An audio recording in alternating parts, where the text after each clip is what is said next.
Broadcasting from the business capital of the world, this is the Podcast Business News Network.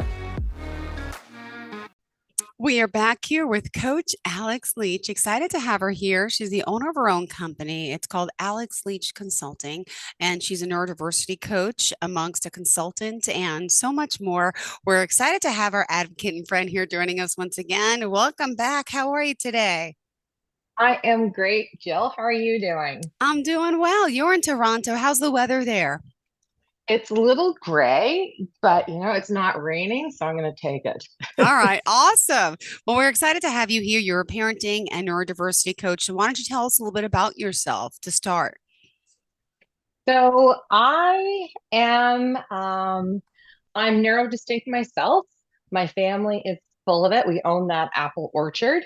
Mm-hmm. And I really, you know, I always felt I had a lot of friends, but I never really felt that connected in the way that you see in movies and shows and other people. And for the longest time, like it didn't get me down, but there were moments where you're just like, I feel out of sync. And Mm-hmm.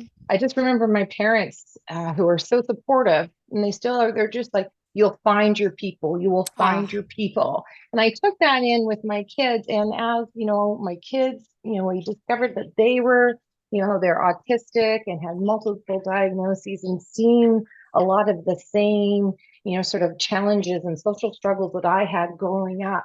It really lit a fire under me. And I realized how little support there is out there, not only for our kids in school, but for the parents, because it takes a special kind of parenting skills to raise neurodistinct kids.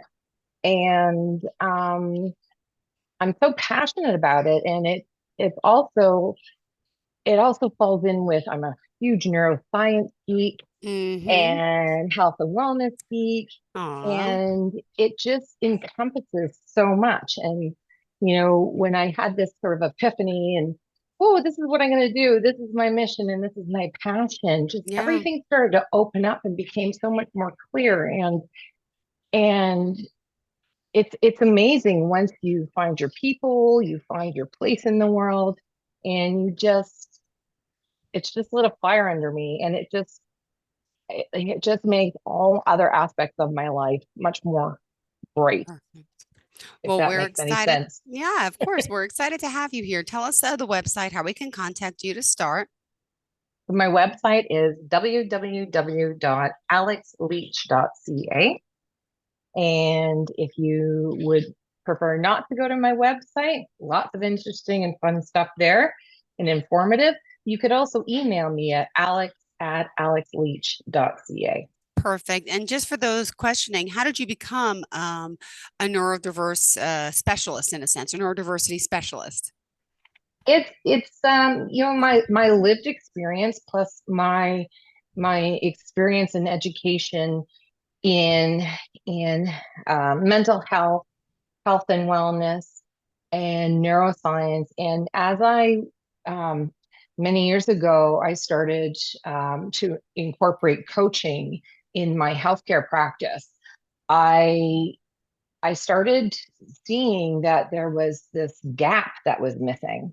And it started off with parenting and the gap, especially that gap in communication, expectations, but especially in the age group, sort Mm-hmm. of that 10 to 12 to 16, what was happening with families.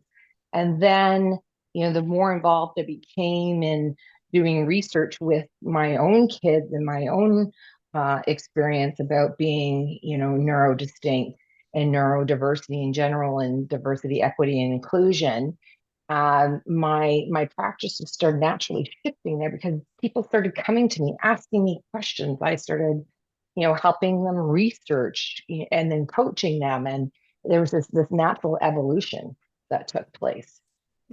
Well, glad to have you here. What did you want to focus for us today specifically for your viewers and listeners? Parents, parents are overwhelmed. They don't know where to turn. They're doing the best that they can.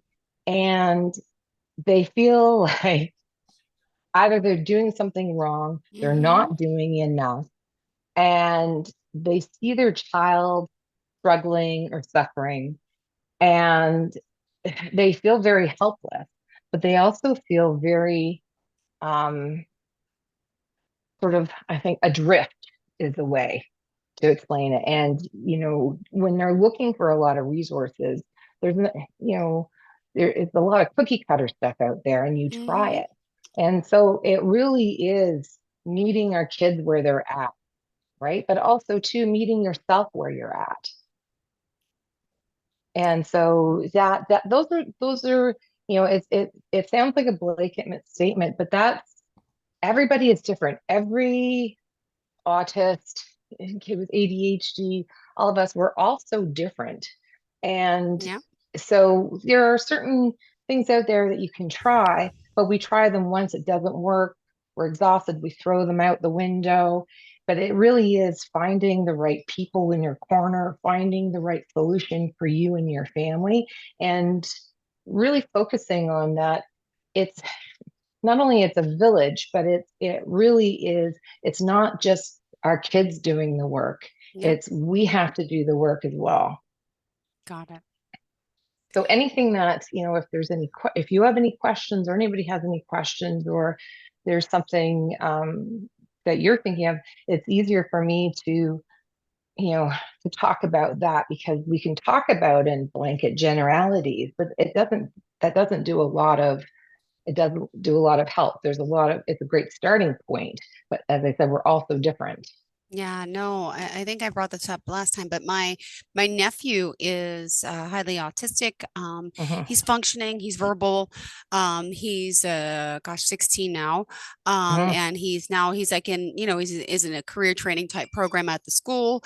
Hmm. But my sister gave up hope of him trying to get a GED or a diploma, and it was hard for her as a parent to acknowledge, that there was something different about him. I think that Yes. that's you tell me Hmm. because you're dealing with a lot of parents, including yourself, and it's sometimes and it's hard for you to even see, because Hmm. you're in your own bubble, your own world. And Hmm. so it kind of threw her a curveball when she found out that there really was an issue, even though she kind of knew since birth there was Hmm. always something a little different.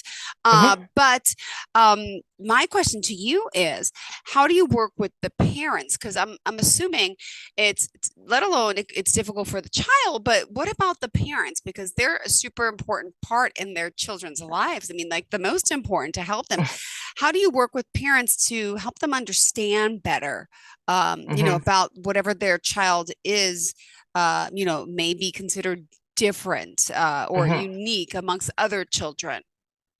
What I do is if a parent or the parenting partners, if they have an official diagnosis and a report, we have a look at that, right? And sort of like, okay, what does all this information mean with regards to my child, right? So I do that, but a lot of it is I find where a lot of parents we end up is talking about what did you expect when you were going to become a parent? Because no one expects autism or ADHD or dyslexia or any of the other diagnoses under that umbrella. And you're just like, what do I do? So we talk about, what is it? Because when we apply our own expectations onto our children, right, within reason, um, we that disadvantages our child in a while because it almost sets them up for failure because can they reach that expectation? Is that unfair? So we do a lot of talking about that. And for some parents, not all, but for some parents, there is a bit of guilt or shame that their child is different. So we talk about that. And a lot of it is because it's what, society expects our children to be or to be able to do. And like I've said, at the age of, for example, your nephew at 16, they don't go to bed the night before their birthday and wake up with a new downloaded iOS system and are automatically know how to do all of this at the age of 16, right? So, for example, I'm thinking of one client in particular. It was just really when it came to simple tasks like brushing teeth. It's that my son is 18 years old. I have to remind him how to brush teeth and wash his face and do these basic, hygiene. Meanwhile, they never had to worry about homework or punctuality, and it was just sort of the real basic stuff. So we, working with the parents, helped them with some communication. I also was coaching their son, and it was coming at it together and helping them both both sides to be able to communicate and knowing what each party was thinking and feeling and how they were interpreting the word. Because as parents, we're there helping and encouraging. And sometimes what happens is the language that is, on the flip side of that download, it is, oh, I'm not like anybody else. I'm different. I'm not, they feel like their kids are failing or that we're disappointed in them. And sometimes it's just, you know, um, changing some of the words or the sentence structures. And yeah, so a lot of parents, we find that the more that we're pushing and encouraging and trying to help and show them how to be more self-reliant, we end up putting a lot more pressure and anxiety on the child, no matter their age, and then that gap widens and both parties become unhappy. And that's a lot of what I deal with and I work with. Well, we appreciate you, and I apologize. Bad itch on my head. I don't know if it's the this headband today, uh, but the work you're doing. Let me just also point out, it's time to remind everyone, obviously, how we can contact you, reach you, but also, so if you could share the website and how does it work to work with someone like yourself? You work with people everywhere, right?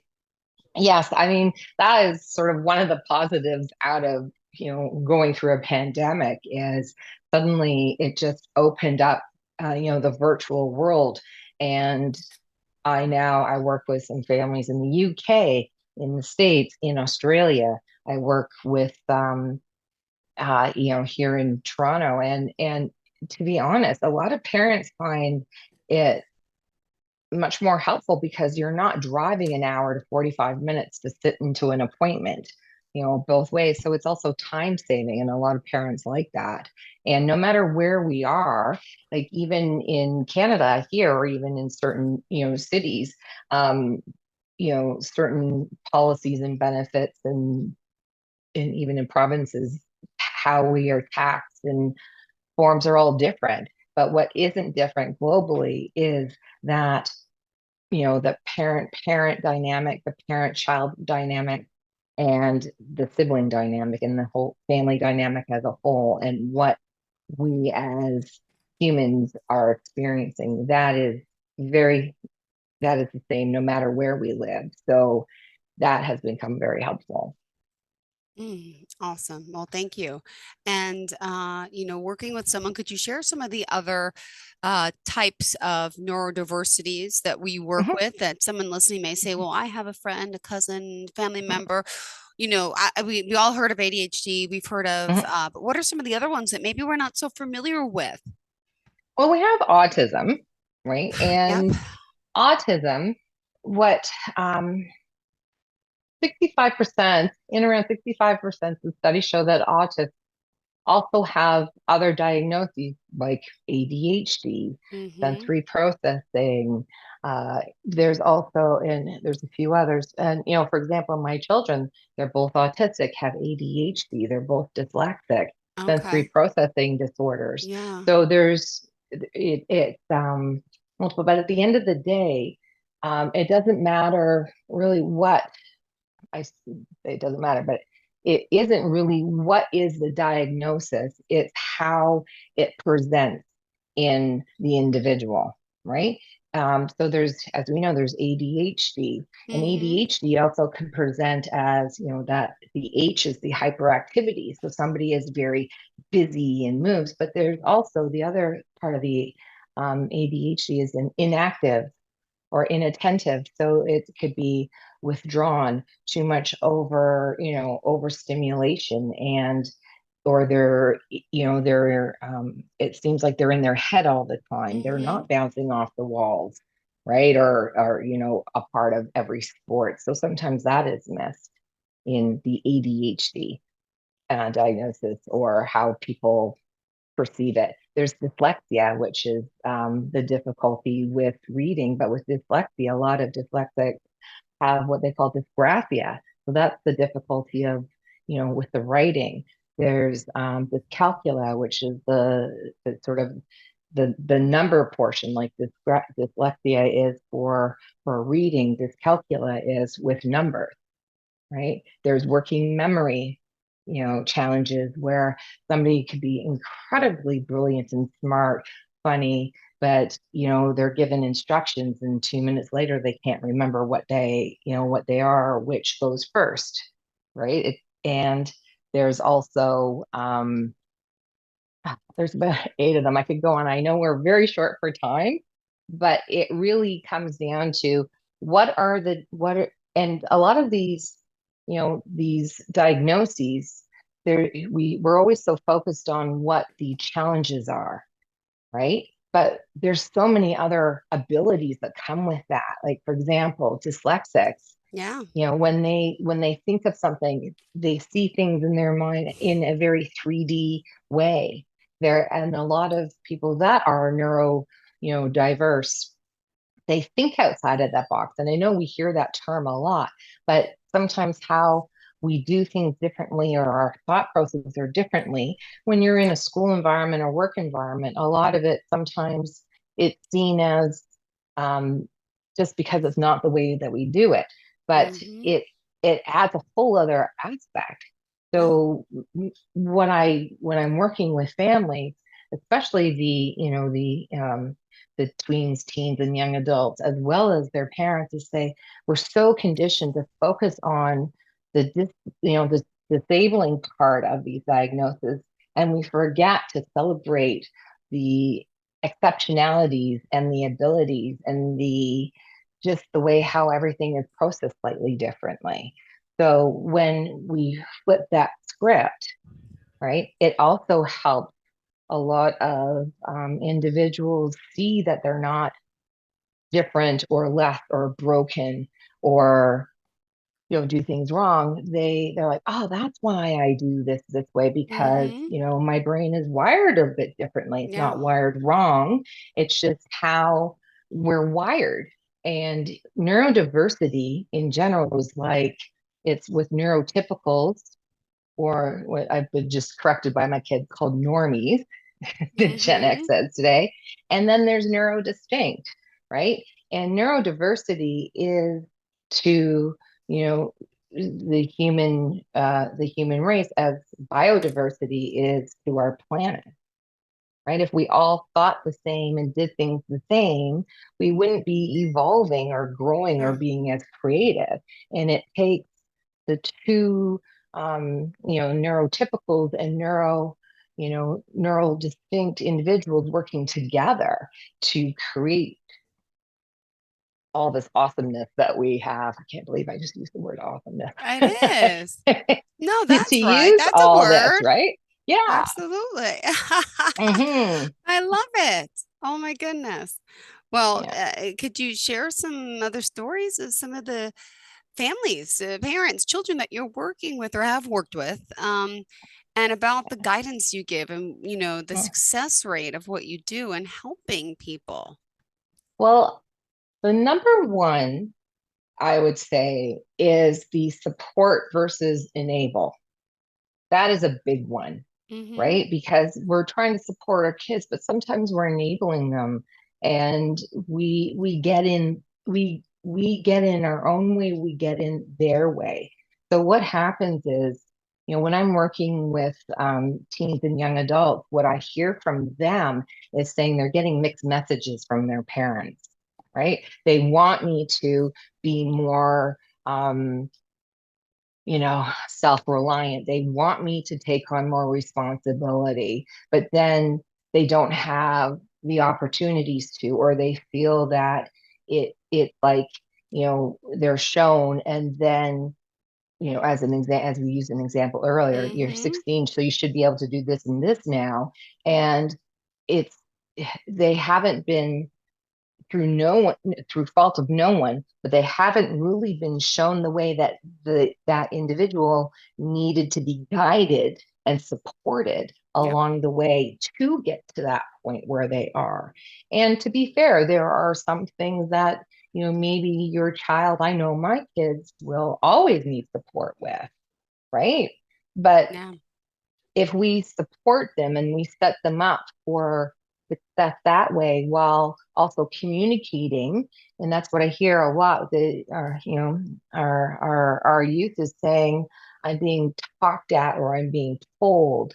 They're missing. And the one thing that I find, and research shows it as well, is when you're working with someone who is neurodistinct, coming from a place of collaboration, yes, there's still that parent-child relationship Yeah. and dynamic, but when we're coming from a place of more collaboration and how we find the best way and we It's hammer out how the best way to communicate with these individuals in the family, then that collaboration becomes much more easier and healthier, right? Because one mhm. isn't interpreting that they're always doing something wrong, and the other one isn't interpreting that when will this child ever learn, right?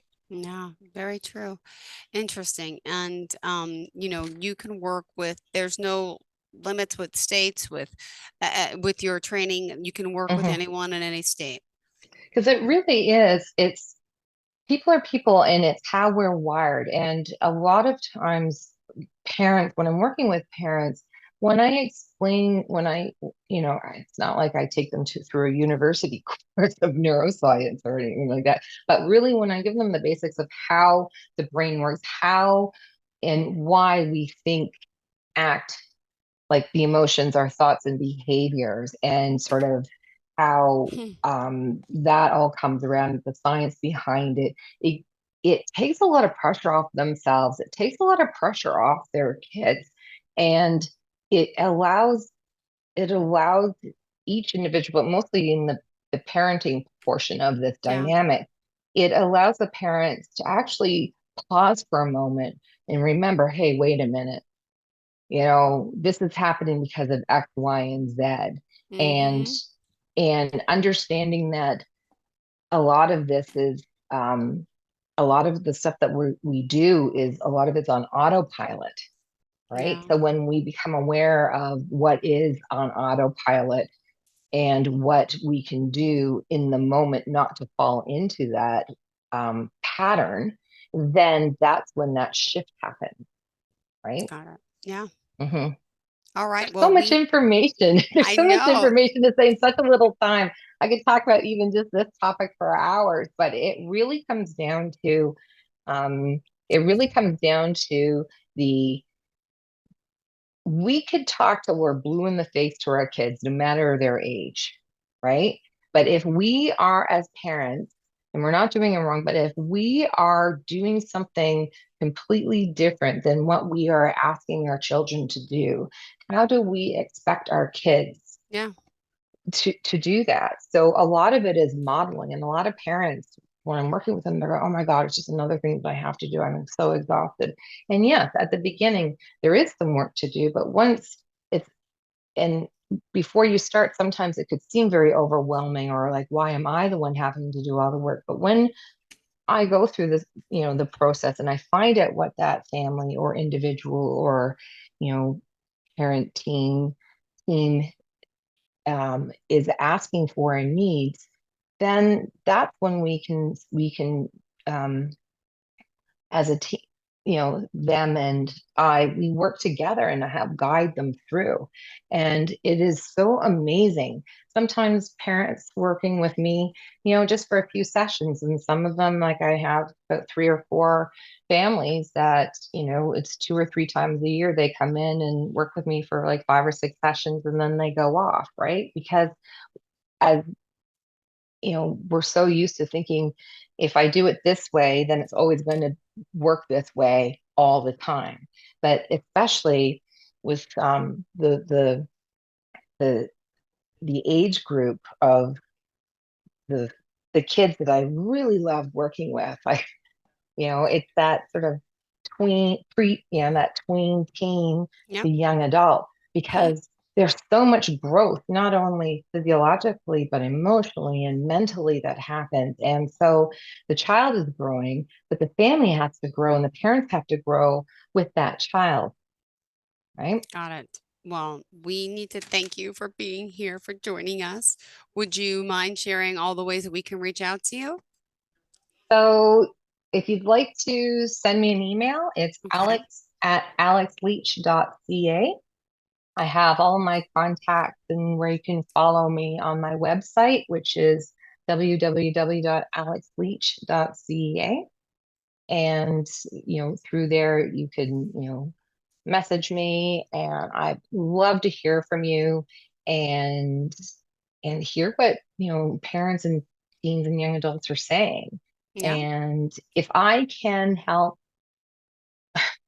even just having a conversation and help a family, it is amazing to watch that shift and change go, because it just, oh, I sound like I'm going to smoke the drape. I'm smoking the drape here. But Okay. when you see your child and a family evolve and Yeah. grow, and that friction, not to say that no one's ever going to argue and have sort of like conflict, right? But when So true. they have established the healthier ways to sort of do that conflict resolution in that family, it's a beautiful thing, because it goes very quickly, and it's amazing what blossoms out of that, really.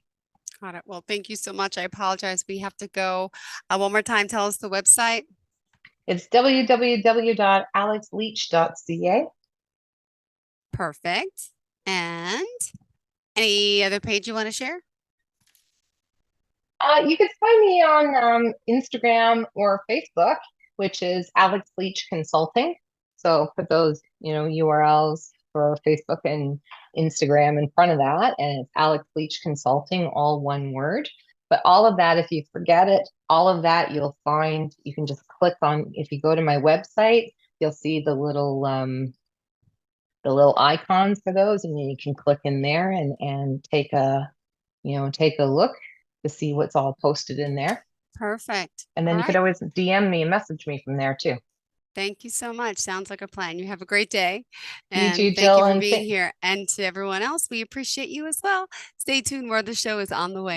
Are you looking for even more of the podcasts and hosts that you love? The Podcast Business News Network is proud to announce that you now have even more ways to listen live. Check out the MyTuner Radio, online radio box, and Simple Radio apps on iOS and Android, or find us online. Search for Business News Network on mytuner-radio.com, or search Podcast Business News Network on streama.com and onlineradiobox.com/US. Take your podcast on the go and don't miss a minute of the action.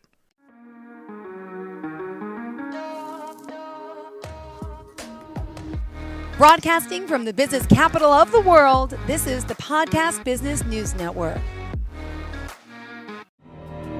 For nearly 2,000 severely injured veterans, everyday life has become filled with barriers.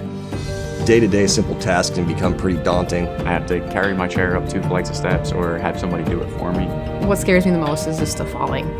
When I'm struggling with my house, I think, to have that one great barrier just knocked down, it's crucial. Home for Our Troops is a wonderful nonprofit that builds a Mortgage-free, fully adaptive, handicap-accessible house. And there's no catch. It'll be our very first home that we've ever owned. This is a game changer. This is where your life begins again. We need you to join us in completing this important mission. Please visit hfotusa.org and help build homes and rebuild lives. Because of you, everything's going to be okay.